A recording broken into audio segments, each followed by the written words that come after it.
Hi guys, and welcome to another video by channel Vegan and Frodo. Thank you so much for being again on the channel. Hope you're having a wonderful day and you find this video interesting. So, you know that there is this race that we all get obsessed about called Indian Pacific Wheel Race. This race starts in Fremantle, Perth, and it ends in Sydney Opera House. That is a race that Jesse Carlson has organized and started. He also manages the brand, owns the brand Curve Cycles, and that race from Perth to Sydney is basically an annual event now, and it started last year. So with this video I would like to deliver and talk to you about the Indian Pacific Wheel Race requirements that are for 2018. Now the entries have closed now, but I think it is still very important to understand what is it that is required for this race in case you want to do it next year or in a couple of years time, or you have a late application that Jesse might particularly consider. And I hope this video is informative, interesting, and it will give you something that you didn't know before. So first of all, I have the Indian Pacific Wheel Race little manual and rules and terms and things that Jesse came up with, and I would like to share it with you basically because it's good to understand what is it that you need to do when you're trying to train for something that you want to get into, right? So the Indian, as I said before, Indian Pacific Wheel Race is a race from Perth to Sydney, and there is 70 entries available to general public and 10 invitation entries only. Now this year's race, 2018, well in fact next year's, 2018 year's race is very different to the race we had before. It's because the relay team option is also available. What is that? It means that the whole route from Perth to Sydney is divided into 4 different parts. Now these parts are not equivalent, they're different, and they're focused on different kind of endurance aspects of your cycling, of your riding. And you form a group together of 4 people interested in completing this trip, this tour, as 4 people in one team, and each person rides individually their specific section of the race. There's no on the ground organization, and you are your own ride organizer for this race. Now the organizers, Jesse, provides you with the map, the GPS that you're supposed to follow. I can show you a little bit, but this is the last year's one basically, and it's, there you go. This is the last year's one, right? And it goes from Perth to Sydney and off you go. And it goes through the whole thing, through the, you know, the Nullarbor Desert, and it goes to Adelaide to Melbourne, Melbourne to Canberra, and Canberra to Sydney. In fact, the 4 sections for the team are the Fremantle to Adelaide, so that's the initial bit, the 2800 k's. And then you have Adelaide to Melbourne, which is following the Great Ocean Road, and that's about 1,000. Then you're going through the hills up to Canberra, and they make it up to 1,000 as well, but it's a hilly 1,000. And then you have that last day smash out session of 400 k's in the hills from Canberra to Sydney. So I reckon it's pretty clear. So obviously they're slightly modifying this route for the this year's for 2018, but this is last year's race route. So everyone who takes part in this race has to have a spot tracker or one of these guys in them. And I've talked about this thing before. This is Garmin InReach Explorer, and it's basically a GPS tracker that sends that you sign up for, and it sends your GPS coordinates to specific websites out on the wall, what was it, World Wide Web. And it's basically a way for the organizers to track you, for your friends to track you, and it's like a good little tool. So for this race, this is a requirement, so you don't have to go as expensive as Garmin InReach, which is about $700 Australian, but you need to get at least a sport tracker and get a subscription for it. And sport tracker is around like maybe $100. It's cheaper than this, definitely much cheaper than this. It has way less options than this little device, but you know, It's one of the requirements for this, and obviously they're not providing this to you. So 2018's race starts at 6:22 a.m. on, it's interesting, it's 22 a.m. On 17th of March 2018. So this race happens in March each year, and you need to be in Fremantle in Perth a couple of days before to make sure that your bike is checked over. Your bike, your gear, so your lights, your high vis, your everything is checked over. And in fact, this year's race, they have way more regulations this year to ensure that people are a lot more prepared and a lot more aware in this time. So you need to, obviously there are a few little rules, like ride the full route under your own power, no drafting, so you can ride next to another rider but you can't go behind them, so it's easier for you to ride. Accept no help that others can't also receive along the way. So obviously you can't get like your brother, your mother, your sister or whatever kind of pre-plan and have them waiting in a van specifically for you, unless they're willing to help everyone else. And that's kind of the spirit of the ride. It's kind of self-support endurance ride that tests you. Yeah, riders are responsible for finding food, water, accommodation, laundry, bikes or services and anything else that they need along the way. You're not supposed to make race arrangements or booking before the race begins, so obviously, so that includes calling up hotels beforehand and making bookings before the race begins. But once the race has begun, you're able to call up whoever, whenever, and because then everyone can be doing the same thing. Sorry. No mail supplies your equipment ahead.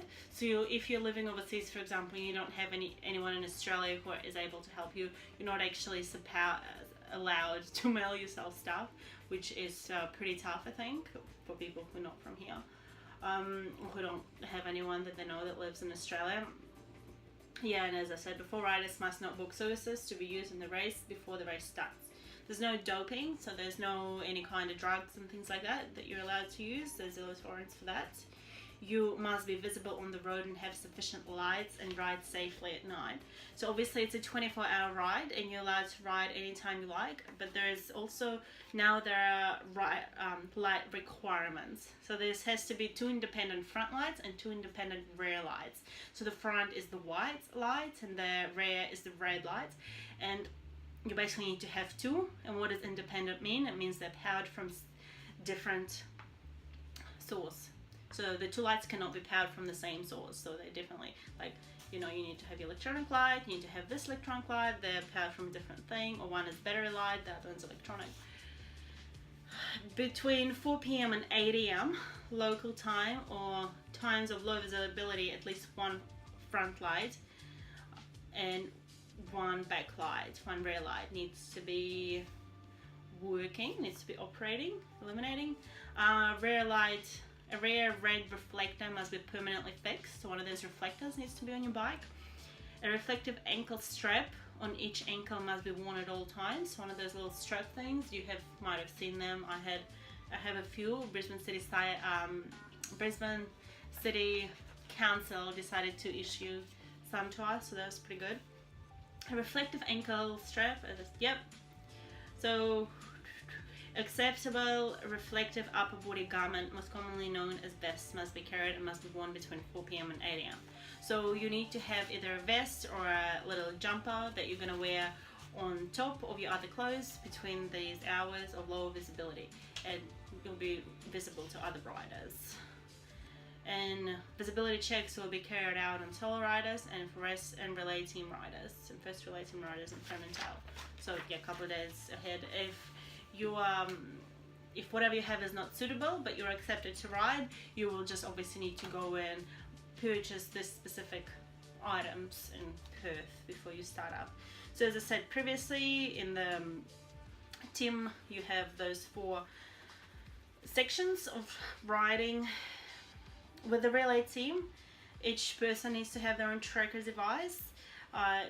Riders are allowed to ride together 20 k's either side of the transition point. So there are transition points in Adelaide, Melbourne, Canberra. So because there's 4 sections, so 3 transition points, and you're allowed to ride with a friend, the other rider, for 20 k's out from the transition point maximum. So if something, but there's no drafting obviously. So there's also a phone a friend scenario that's allowed. So if something happens to you or your bike and you're no longer able to continue for whatever reason, you can phone a friend and call the next rider to take over precisely from the point at which you stopped. That rider is retired. So only the next rider can take over, so you can't call someone random. So for example, if you have like your friend starting to do section A and someone else doing section B, the section B can start a little bit earlier, but you need to call them up front, and that's allowed on a friend. And only one of these things is available per team. So yeah, blah blah. Age, everyone needs to be at least 18 years of age. You need to prove your experience. For solo applicants, you need to have completed at least 800 k's of another solo unsupported cycling event, like Transcontinental, Trans Am bike race, or Tour Divide. And if you haven't done one of those races in the past, you have to show that you have completed 100 k's solo before December 2017. So basically you need to show and prove that you are reasonably fit and can do endurance. And then you need to write up, this is for solo. For team, it is 400 k's, so you need to make sure that each one of your riders is again 18 years of age and has done at least 400 k's as a single, as a solo ride, or as part of one of those races previously talked about. And again, you can do it until December 2017 to obviously complete it and then send through your proof. So for example, you can do a 400k ride or 800 little tour over a couple of days and send it through to Jesse with your Strava little link, and he can look at your ride. So then you need to obviously write up a little application letter talking about why you want to do this race, why you will finish the race, why you're confident that you will finish it, how you're going to stay safe on the road. Obviously talk about your visibility, how you're going to manage your fatigue and tiredness, how important is winning to you, and which one of these little things you're going to sign up for. And then you need to discuss statement of experience. So you need to obviously tell what experience you have with riding and long distance riding and stuff like that. Have you done 800 or 400 or whatever before? Will you be able to do it before the race date and stuff like that? And there's also a next of kin letter, clearly. Obviously the fees, and same kind of applies for every single one of the riders that would be in the team. So the money, let's talk about the money. Let's talk how much this race costs. So it is $50 per applicant. So every person who applies pays $50 administration fee, and it's not refunded, but it's basically, this race is pretty huge. There's a lot of coverage, there's a lot of different things that are happening in this race, even though it's unsupported race. So it's $50 is to cover the costs, the administration costs, and they're trying to get it down to zero eventually. That is what it costs right now. So for solo rider, it is $50 flat fee. For the team, it's $50 per person, so $200 in total. And then there are a few websites, email addresses that you send all your information to, and applications and stuff. So, and then there's a bunch of legal things and time kind of frames, so you need to submit things by, and insurance and things like that. And little Leah and there you go. Basically declarations that you are of sane mind and you want to do this thing, and it's gonna be freaking incredibly fun, and you know what you're signing up for this little thing. Anyway, this is my video for today. Hopefully you found that interesting and insightful and helpful. If you have applied obviously for the race for 2018, you already know these things, these rules, but this is not just simply available. This will get sent to you if you're applying for this stuff, and I wanted to share this with you in case you're considering applying for it for next year, or in a couple of years time you want to be able to do a section of this, or you're interested just to go there and be part of it. I have my own plans for this race and for the time of this race. And obviously this is for next year. I have this crazy insane plans for traveling, for cycle touring and stuff like that for next year, and I'm excited to live it and show it and share it with you guys. So that is all coming, and that's all going to be crazy and awesome and fun. And yeah, hopefully you found this video helpful, informative, helpful. Maybe put down below any kind of other races that you want me to look into as well. I'm really interested in Red Bull Extreme race that goes with cycling across Russia. So maybe I'll do a video kind of talking about the requirements for that and how crazy that race is, because that race is freaking insane. Because here there's no time limit, you can kind of go as slow or as fast as you want. When with some other races you have to be like with a particular amount of days available to you. And hopefully you have found this video helpful, interesting and informative. I will see you again soon in another video, and until then, remember to stop counting calories, start counting hills. Count your adventures, count your passions, and thank you so much for watching, and I'll see you again soon.